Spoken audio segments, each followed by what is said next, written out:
Hi, I'm MC. And so I want to ask you one thing. Can you cross your arms like this and stand up and sit back down? Can you try that, please, and see what happens?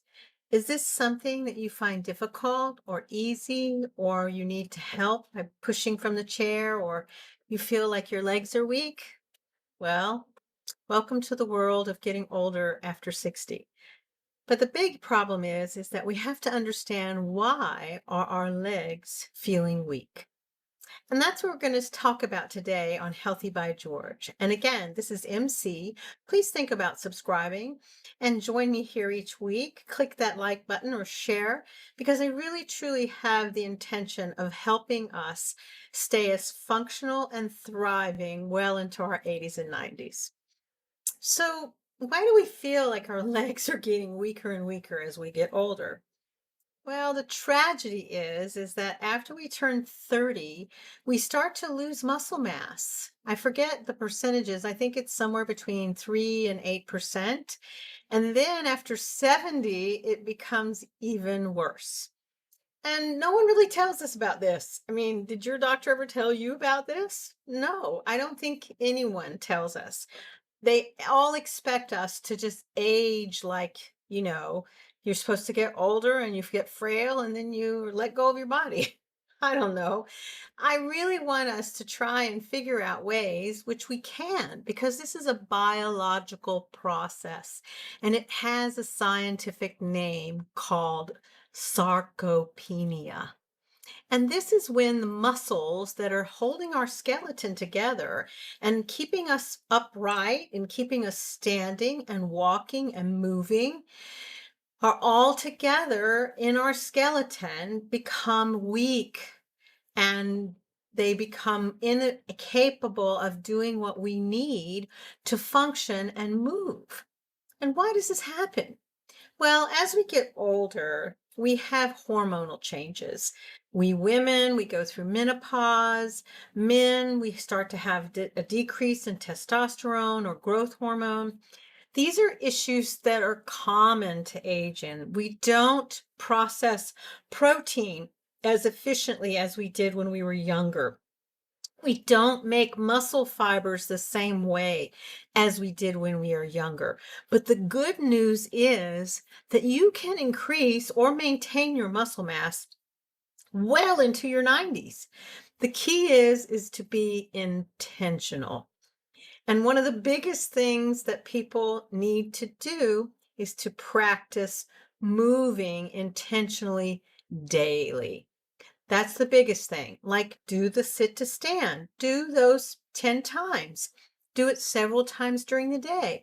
Do not stay seated. Do not just hang out and veg out. Do a sit to stand. Do some toe where you go up on your tippy toes several times and strengthen your calves. Do a wall sit where you just kind of sit against the wall and hold yourself in place.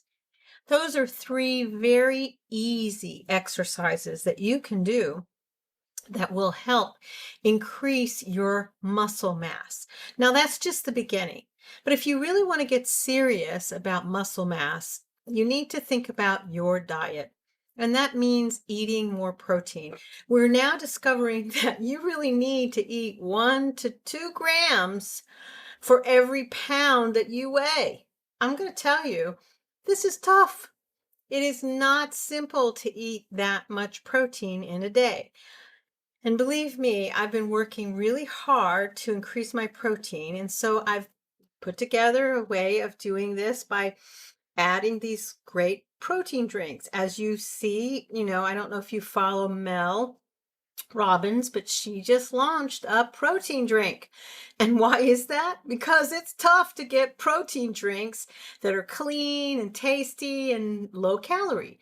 I think I've tried a great number of them. I've tried the vegan ones and they're pretty delicious. You get about, I think 20 grams of protein, only 140 calories. But the ones that I really like is the Fairlife. That is a chocolate protein that's about 26 calories or 46 calories. And my sister, she freezes hers and she says it tastes like a windy what is it? A Wendy's Frosty. It's really delicious. I try that. I use the Fairlife, and I also try the Premier Protein. Those are the two, but the Premier Protein's too sweet for me. So what I typically do is kind of add an almond milk with it. So that's one thing, is what are you eating? Whole foods, your nutrition. So it's, first of all, are you moving? Are you moving your body?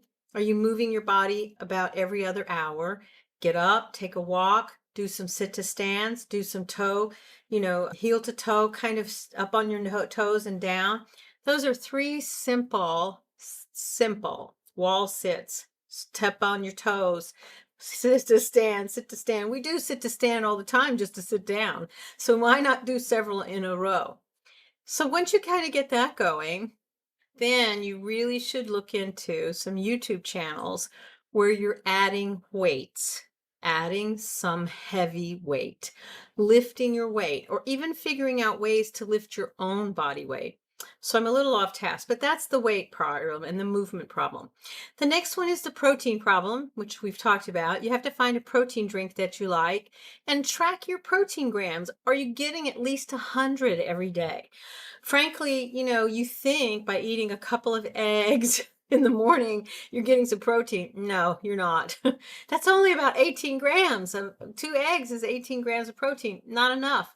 So what I typically do is I do 18 grams of protein, I add a protein drink, and that at least gets me up to 35 or 40 in the morning. And then if you have some chicken and a salad, maybe a sandwich, that's still not a lot of protein, as Mr. Pete is telling me by shaking and telling me that he needs attention. But that's not a lot of protein. And then dinner, maybe you have a little bit of fish or shrimp, or you have something. There's still not a lot of protein.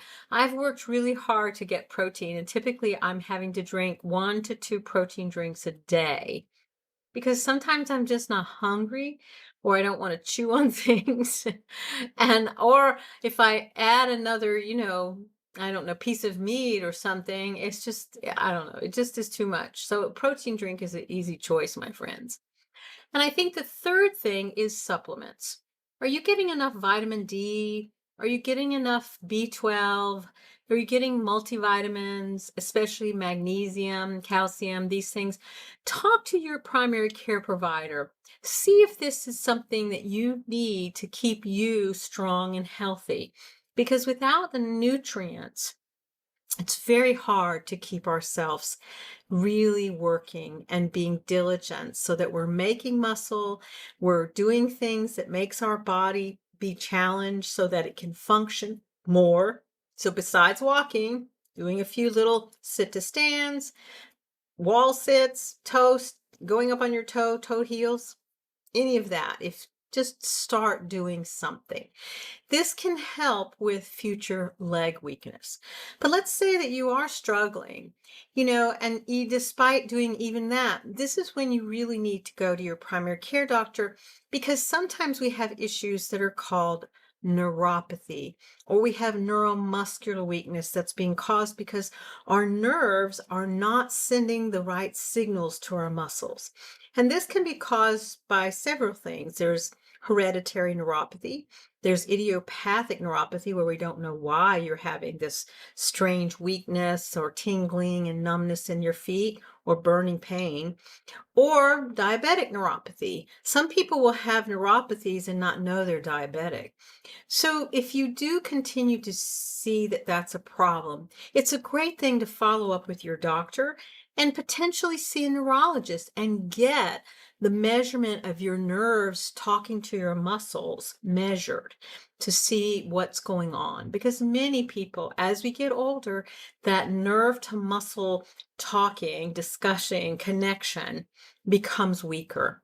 And we're not sure why. We think sometimes it's because, especially the idiopathic neuropathies, we think sometimes it's because of the nutrients or the blood flow becomes less efficient. And that's why it's so critical to do whatever you can to move, my friend.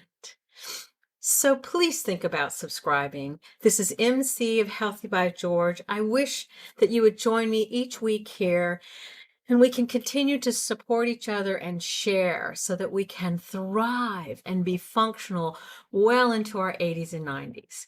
Be well, and remember, you have this one precious life. Let's live it intentionally. Bye-bye. So thank you so much for joining me at Healthy by George. I hope you found the information inspiring and that it encourages you on your wellness journey. Because remember, your body, your well-being are a most precious gift, and every tiny action taken daily can make a huge difference. I hope the information here is educational purposes and is not meant to replace your medical care. See your doctor and talk about what works for you. If you enjoyed today's content, don't forget to give it a thumbs up and subscribe to my channel. Your support means the world to me, and it helps me continuing creating content that inspires and empowers you to live your best life. Goodbye for now, and join me again at the next Healthy by George.